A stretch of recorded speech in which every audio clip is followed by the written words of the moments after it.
Hi everyone, it's Shamila Ramjawan coming to you from the Red Corner show. And my guest, I'm going to say this evening, but it's good afternoon in the USA. It's Dr. Cortesha Cowan, and she is from Atlanta, Georgia, in the USA. Dr. Cohen is the founder, CEO of Mothers Helping Mothers Incorporated, the Presidential Lifetime Achievement Awardee from the 44th President Barack Obama. That is amazing. Congratulations. And the Global Ambassador for the Unstoppable Women of Purpose Global Movement. Hello, Dr. Cohen. How are you? Hello, I'm fine. And how are you? Thank you for having me today. It's an absolute pleasure. And I'm so glad that we get chatting to you because we want to know all about you today. So, what is the time there in Atlanta, Georgia? Right now it's 12:07, so it just hit afternoon for us. A beautiful afternoon as well.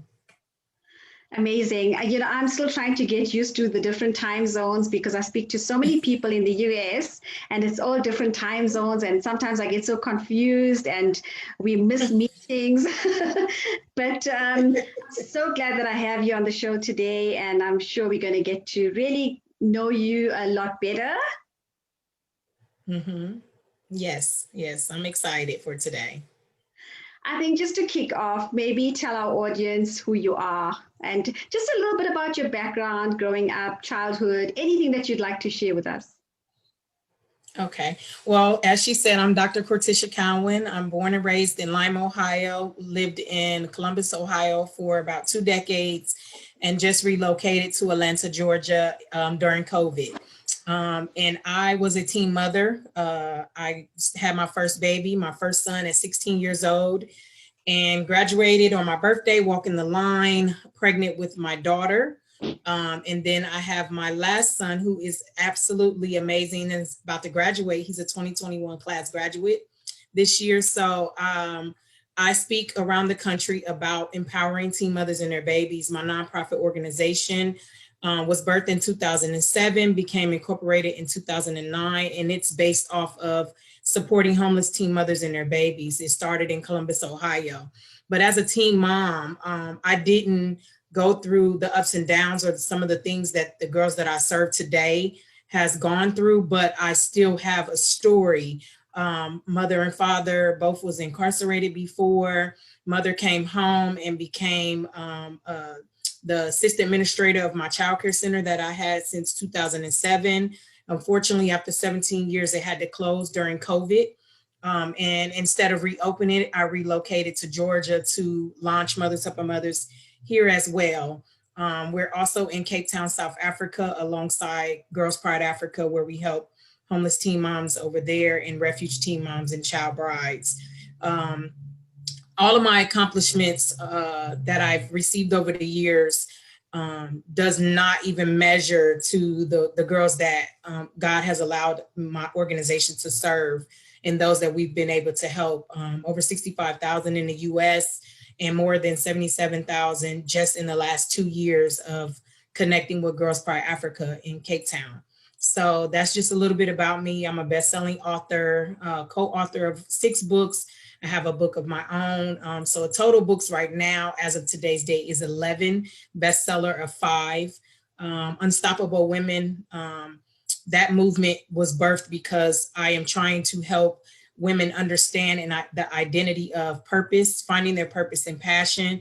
And so this year I'm launching a movement called the Global Boss Life, and we're Global Boss Life Changers. And it's just allowing other women to come aside one another and go from state to state, country to country, and empower women all over the world to be their best selves and to leave a legacy and a generation legacy for their children's children. So that's just a little bit about who I am. Wow, that is amazing. You are doing so much. And congratulations on everything that you've done, you've achieved, and you are going to Thank do you. lots more that I can tell you. Absolutely. But I just have a few questions. Well, I have lots of Okay. questions. um, let's maybe just take a step back and just get to know a little bit more about your authorship and the books that you've written. I know you said you have your own book, and then the others were co-authoring. Maybe take me through that journey and why did you write and what did you write about? So I never had it in like my vision boards to be an author. That never happened. But in 2015, an amazing lady, Jay Stone, we got together and she wanted me to be a part of her chronicles. And so that was basically a book about the good and the bad and the ugly, overcoming something. And so I wrote about being a teen mom.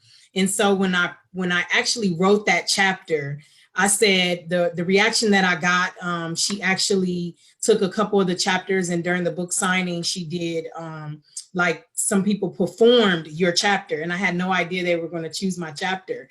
And someone actually did a spoken word and performance on my chapter. And so that day, it like launched into my mind that my story is necessary, not just having the program for teen moms, but they needed to know why I was birthing a teen mom program. And so in that first book, I talked about being a teen mom and, you know, my mother and father going into incarceration, and then coming home and the things that I had to accomplish at that time.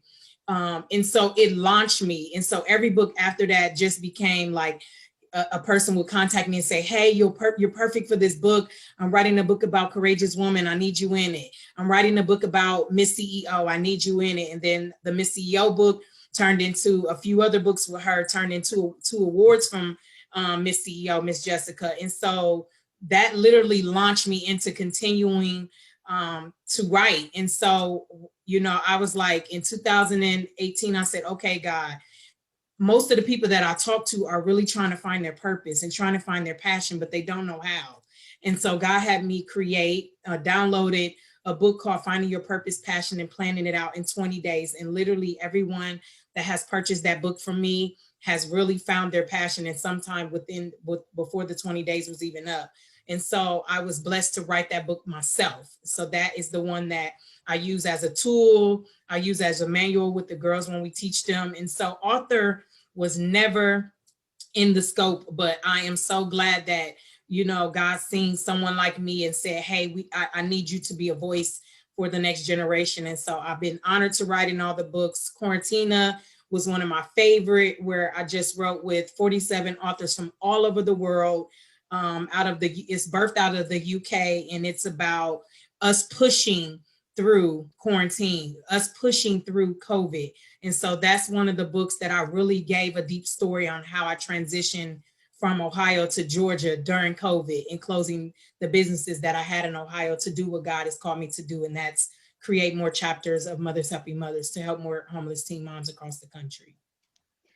That is amazing. You know, I actually bought Quarantina. It's on my iPad, and I still didn't get to read it. So I'm definitely going to read it one of these days. It's just that I've been so busy, but I do have it. I have the Kindle version, and I'm going to read it. So definitely, I would love to read about your little story in there. Just going back to your accomplishments, now receiving the Lifetime Achievement Award from President Barack Obama, that must have been something just out of the norm. How are your emotions, and how do you describe just getting this award from the president? It was breathtaking. I was on his campaign in 2008, where I got to meet him and his wife. I worked on the grounds in Bexley, Ohio, for him to take his first term. Met a lot of celebrities, a lot of people. And so I never thought, fast forwarding, when I told them my vision of what I was doing with teen moms, would ever take it to a place where someone would nominate me to receive his award. And then being the youngest in the room in Columbus, Ohio, when the award was passed out, I was the youngest person in the room to receive that accomplishment. So I was amazed. A lot of tears of joy. Some days I was like, Lord, you know, at first I was like, why me? I don't feel like I have accomplished enough yet. But I just thank God that he saw fit that I have accomplished what I accomplished, because I started the program in my 20s, early 20s, like 22. And so to receive that award was breathtaking. And that's why I say that's the one that I keep directly behind me, along with the letter from President Obama, because it was an honor. It was amazing. And sometimes I'm still speechless. And it's crazy because if you don't read my bio, I really don't talk about it, because I just feel like I said earlier, all those accomplishments that I received doesn't measure the happiness and the joy that I see in a teen mom when she's back on track. But that was definitely a moment of woosah, crying, and just being joy, have so much joy that I could be receiving that such honor. That must have been so special. I think anybody would be emotional at that moment. But just talking Yes. about Teen Mom, and the Red Corner show is all about telling stories and helping others, especially if they're in the same predicament, or giving some insight as to the people that we talk to, because you never know who you're going to help going forward. Absolutely. Take me to that journey of being a teen mom.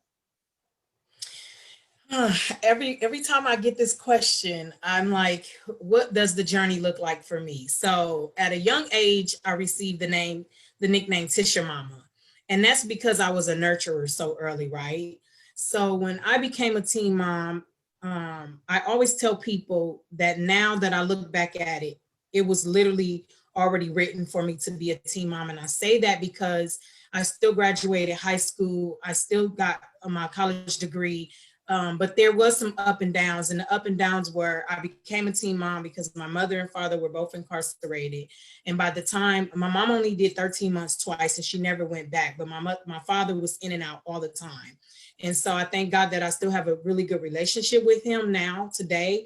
But when I became a teen mom, it wasn't a norm in the 90s, but it became a norm. Like when someone became a teen mom, it was just like, okay, we got another teen mom. So where I was from, I don't really know a lot of girls that struggled being a teen mom, because there was no, you're not finishing school where I was from. In little bitty Lima, if your grandmother had to watch the baby or your aunt had to watch the baby, you finished school. We had the grads program. And so when I say the thing of being a teen mom was, I knew that even though I was having this baby at a young age, that I was already a level of maturity that I probably should have not had, because I was raising my sister while my mother was incarcerated. I was raising young cousins. And so the maturity level was already there. So I already had set my standards to be the best teen mom that I could be. But I didn't label myself that. And that's what I talk to my girls about, is not labeling themselves to that. Being able to see outside of that you could still be successful. Was it hard? Yes. I had to come up with schedules. I had to come up with who was going to watch the baby while I was at school. I had to come up with, do I quit cheerleading or do I continue to cheerlead? Working, I actually had to take on a job at that point. And so being a teen mom is always hard. I tell girls, this is not something you go out and do, because it definitely changes the yellow brick road. It definitely makes it harder. But I just know that the perseverance spirit that I already had inside me is why I was able to still persevere and move forward and be the lady that I am today. And not I'm not a statistic teen mom. My son is not being incarcerated. He has 2 wonderful children now with his fiance. My daughter, got married before having her baby. She just had a baby that is 6 months old. And then my youngest son is 17, graduating high school. I was a teen mom, but I got with my husband at 14 years old, and I've been with him the entire time. So no, every teen mom don't have that story, but I thank God for the picture that I have to be able to show them that you may not have the same success, or you may not have the same journey that you had as a teen mom, but you can look at me and look at other women around me and see that you can still make it as a teen mom. So being a teen mom was definitely hard. It was challenging, late nights, because you don't have a baby that wants to go to sleep, but you still got to get up and go to 11th grade. And so, it was some moments in that as a teen mom, I was like, man, I just wish I was more connected to, my mother. And my grandmother had passed away early. She was only 47. And so, passing away early as a teen mom, it really made me have to grow up. I had to grow very, very fast, but I already had the maturity level. It was just the responsibility level that I had to learn very quickly. Such an incredible story, Dr. Cowan. I just want to take you back a little bit. If you had to give advice to a group of teenagers, what would be your advice to them? Is this teenagers that are not having babies yet? Yes. Okay, so teenagers that are not having babies yet, I would tell them the same thing I told my daughter, which is why she wasn't a teen mom. You are no longer your own self. So you have to think about that on a daily basis. Before you get a boyfriend and before you even think about a boyfriend, I told my daughter, books over boys every single day. And as long as you look at that and say books over boys every single day, you look at that book and say, am I ready to replace this book with a baby? Am I ready to put this book down and actually care for a crying child that needs my attention 24 hours a day, 7 days a week? No matter if you're going to school or not, you get those sick calls. So I literally show them what taking away a book and having a baby looks like. And so in most cases, talking to those young girls, I haven't seen any pregnancies in the group of girls that we've been able to catch early. We have a pregnancy prevention program. And so those girls, we're not saying they're scared straight, but it's almost like scared straight, because my daughter said all the time, if you probably didn't have that program, I don't know what would have happened. And I said, I know what would have happened, because even without my program, I taught her books over boys. And so that's the biggest thing that I can tell a young lady is you have to move forward in life. There's so much more that you have to accomplish. There's so much that God wants you to do. And so every single time you're writing a story or you turning in homework, remember how frustrating you get with the teacher when they say your work was late and you don't even have a child. Or remember how frustrated you get when your work is piling up. So imagine that work piling up on top of having a child. And so usually when I tell them that, they like, oh yeah, because I get real angry when, my work is a B instead of an A. And so that's what we do. I just try to get them to see the difference from replacing the B of a book to the B of a baby, which is your choice right now. Which one are you going to choose?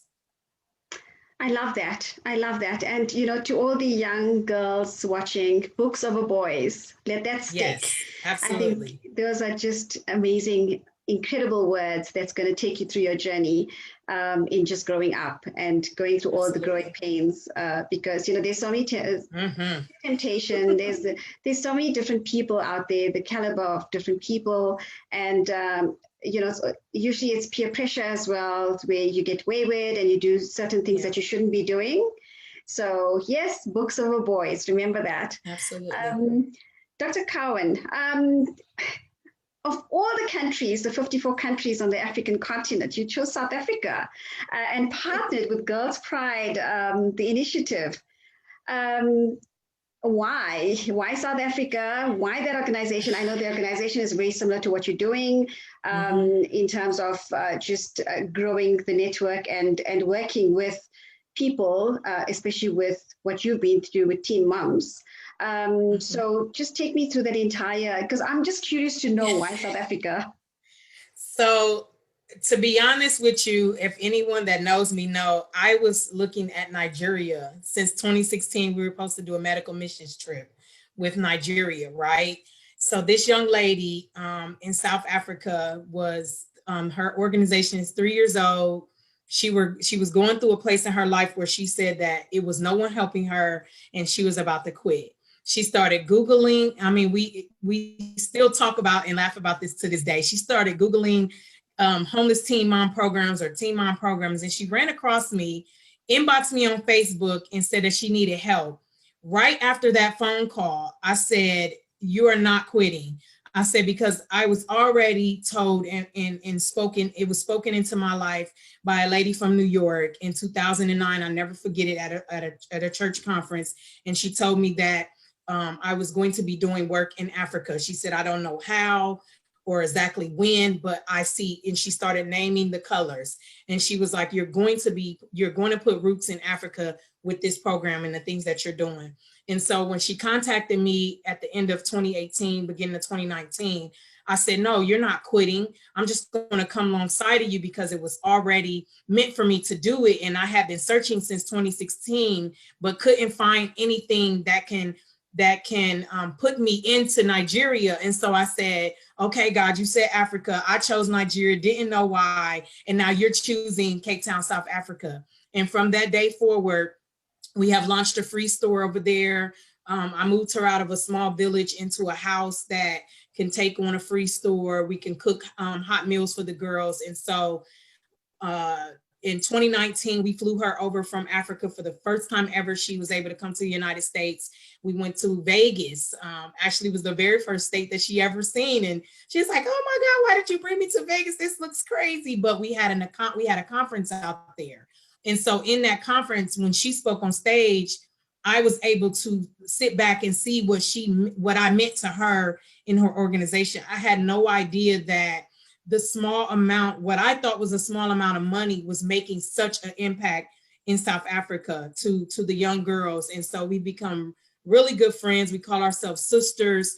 Right now we're working on building a wisdom center, which will be dorms, taking exactly what I did in Columbus, Ohio, and building it in Cape Town, South Africa, which is dorms, the free store, a clinic, the daycare center, and a school so that the girls can go to school.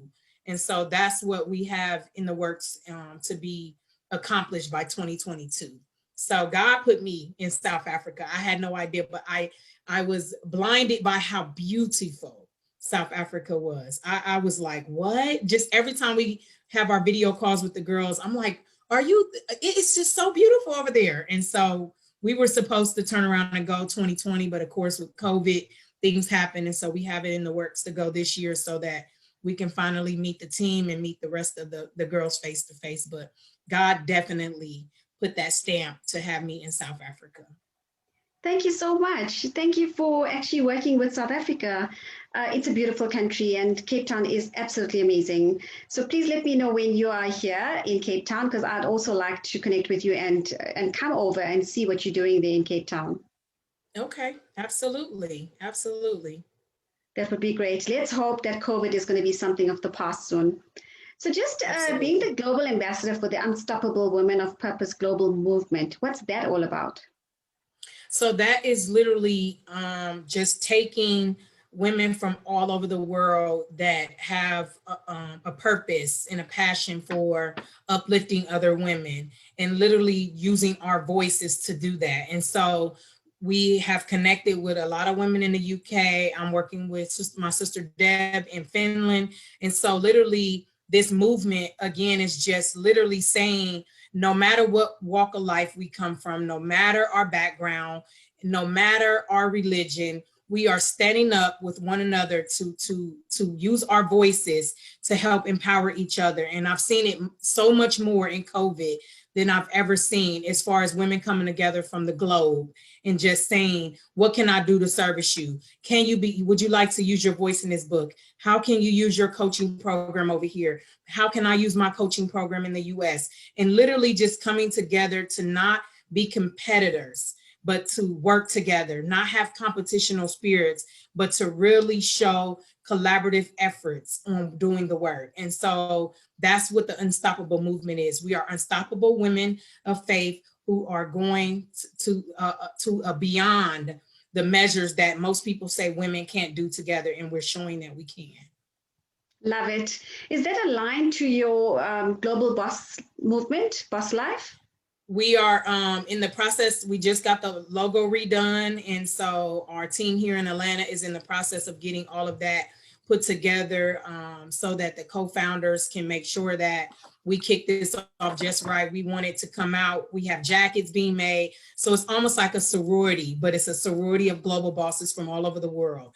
And so we are launching this summer. It'll be a complete launch. But again, it's just, we're going all over the world. We want to teach financial literacy. We want women to just come together and build financial houses and financial foundations to help legacies and to build wealth for generations to come, but also to show that we can collaborate. It is not about competition. We are teaching each other to get away from that. And that sisterhood is very important. Absolutely. I still believe in collaboration. We are not in competition. We need to empower each other. And That is what it's all about. So just with you empowering women that are very close to you and going across the globe. How does it feel to be successful? Because you are a very successful woman.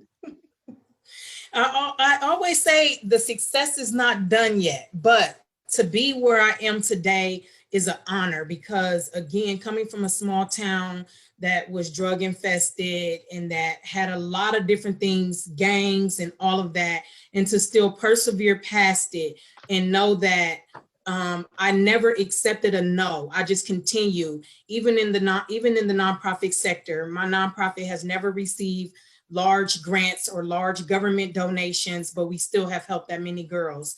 The biggest grant we've ever received was from Pastor Sarah Jakes in October of 2019, when we were caught up on stage to win an award in Columbus, Ohio. That is probably the largest grant we've ever received. And so I say the success is because of perseverance.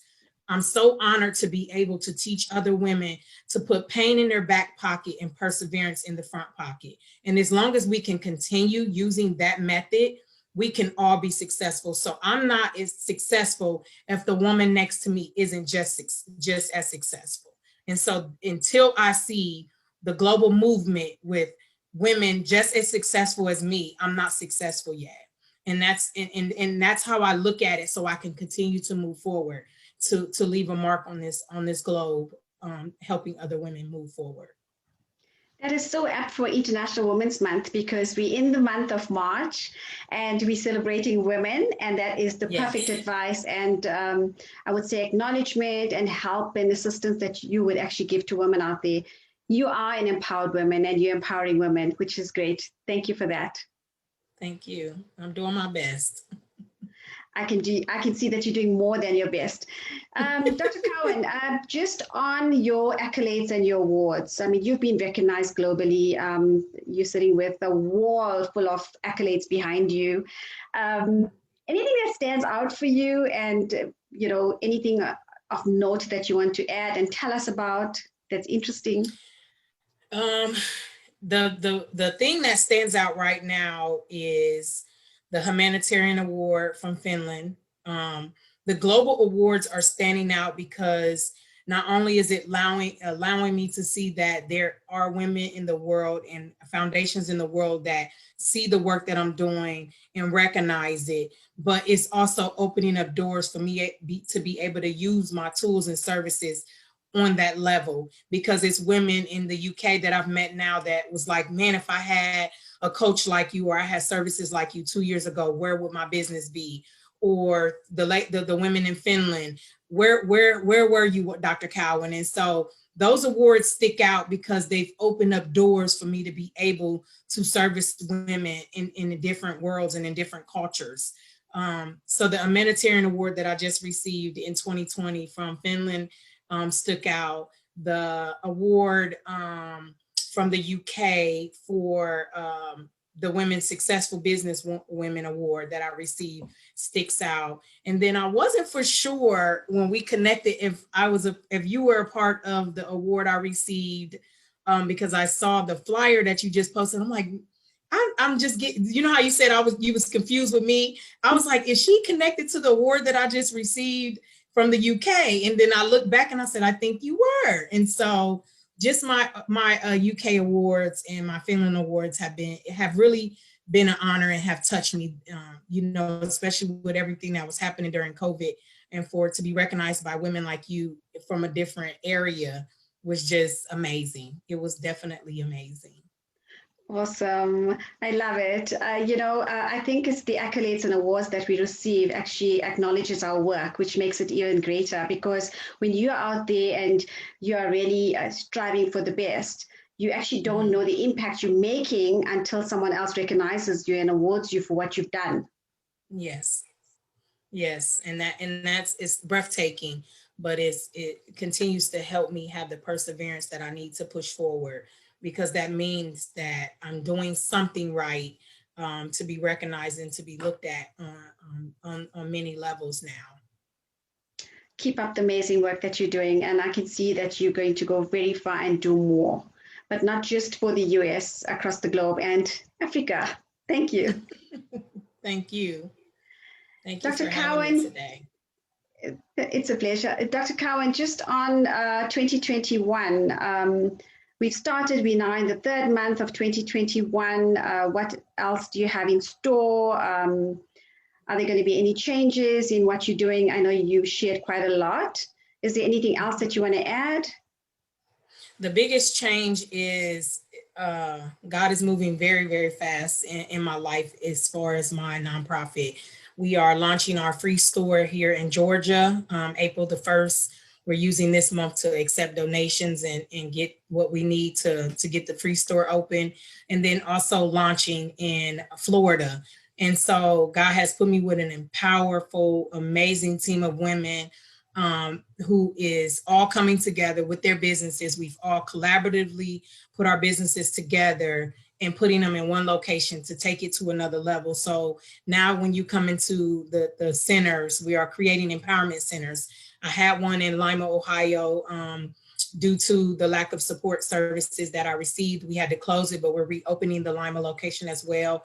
And so right now, just opening empowerment centers across the country that will allow you to have a one-stop shop to services for women. So in all walks of life, whether you're just getting started in business, whether you're learning to rebirth the business, we are here to give you those services. So you will have all the services you need to be successful as an entrepreneur, a businesswoman, or even just a successful mother. We have coaches and people who will be able to pour into them as well. Sounds interesting, and I'm sure people are watching and they will contact you if they want to get involved as well. Do you want to share your social media platforms, your handles, hashtags, whatever you'd like to share so people can get hold of you? Yes, so my social media, I always tell people when I teach them business that it all should have the same handle so that they can find you. So it's just Dr.